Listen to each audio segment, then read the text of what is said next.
Ухаалаг төр иргэдийн чадвартай, ёс зүйтэй, бүтээл санаачлагтай болоход нь дэмжлэг үзүүлдэг.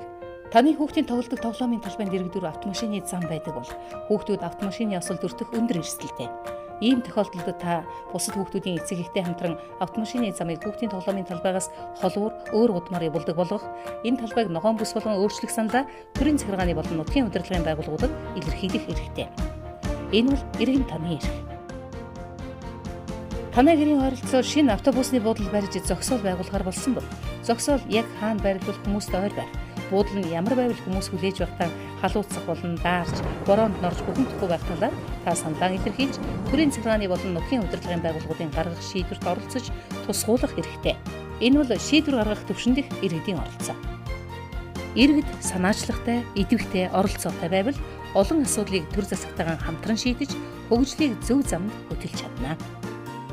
Иргэд саналаа илэрхийлж шийдвэр гаргахад оролцох хэрэгтэй. Шууд ардчлал иргэдийн оролцоо.